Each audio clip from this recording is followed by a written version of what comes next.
عقلمند انسان کی پہچان یہ ہے، ہوشیار اور دانشور انسان کی پہچان یہ ہے کہ جب بھی وہ کوئی کام کا آغاز کرتا ہے یا وہ کوئی کام کرنے کا ارادہ کرتا ہے تو اس کے اینڈ پر اس کی نظر ہوتی ہے کہ اس کا اینڈ کیا ہوگا۔ مثال کے طور پر اگر کوئی ایسے راستے پر انسان چلنا شروع کرے جس کا اینڈ جو ہے جا کر کے کسی دلدل میں ہوتا ہو، کسی کھاڑی میں ہوتا ہو، کسی کنویں میں ہوتا ہو، تو انسان اس راستے پر نہیں چلے گا۔ حالانکہ شروع میں وہ راستہ اچھا راستہ ہے لیکن اینڈ اس کا جو ہے وہ دلدل پر ہے تو آدمی وہاں جائے گا ہی نہیں۔ کوئی ایسا راستہ جو انسان کو نقصان کی طرف لے جاتا ہو، مثال کے طور پر اگر آپ تاجر ہیں، تجارت کرتے ہیں تو شروعات میں آپ پہلے بیٹھ کر کے غور کرتے ہیں اس میدان میں قدم رکھوں کہ نہیں رکھوں، اگر میں اس میدان میں قدم رکھوں گا اینڈ پر مجھے فائدہ ہوگا کہ نقصان ہوگا۔ اگر آپ کو فائدہ ہوتا ہے تو آپ اس راستے جاتے ہیں اور اگر نقصان ہوتا ہے تو آپ اس راستے شروع ہی میں چلنے کے لیے تیار نہیں ہوتے۔ اسی طریقے سے اگر آپ ایک طالب علم ہے، آپ کسی بھی فیلڈ کو چنتے ہیں تو چننے سے پہلے آپ سوچیں چلیں یہ شروعات کی کلاسز آسان ہے لیکن آخر میرے بس کا نہیں، اینڈ میرے لیے نقصان دہ ہے، تو آپ اس راستے پر نہیں جاتے۔ یہی تو طریقہ ہے زندگی جینے کا۔ اس سے بڑا نادان، اس سے بڑا ضیاکار، اس سے بڑا بے وقوف انسان کون ہوگا کہ جس کو اینڈ کے انجام کا اندازہ ہو کہ نقصان دہ ہے، اس کے باوجود بھی وہ اس راستے پر چلے۔ ایسا ہوشیار آدمی نہیں کر سکتا۔ ایک بے وقوف انسان، ایک انتہائی ضیاکار انسان، ایک انتہائی نادان انسان ایسا کر سکتا ہے۔ ہر کام کی شروعات سے پہلے اس کے انجام پر غور کر لینا، یہ ہوشیار لوگوں کی پہچان ہے، یہ دانا لوگوں کی پہچان ہے، یہ اچھے لوگوں کی پہچان ہے۔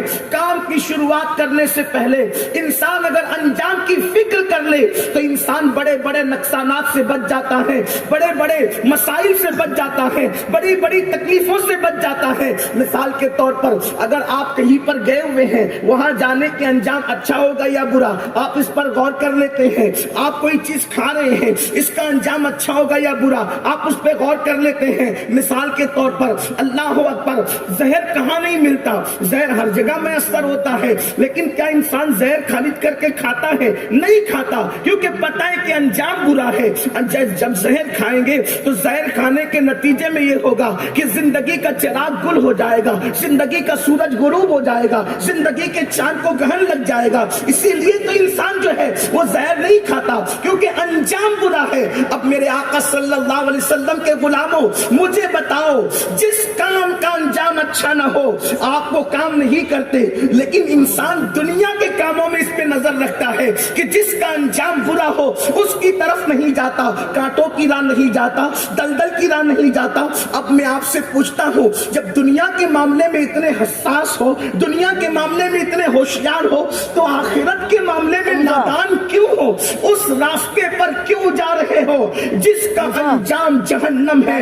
اس راہ پر کیوں جا رہے ہو جس کا انجام اللہ کا عذاب ہے؟ اس راہ پر کیوں جا رہے ہو جس کا انجام اللہ کی ناراضگی ہے؟ میرے پیارے آقا صلی اللہ علیہ وسلم کے پیارے دیوانوں، میں بہت لمبی چوڑی گفتگو کرنے نہیں آیا، بہت تھوڑی دیر آپ کے درمیان رہ کر کے گزرنا چاہتا ہوں، تھوڑی میری بات پہ توجہ کرنا۔ انسان کس راستے پہ جا رہا ہے؟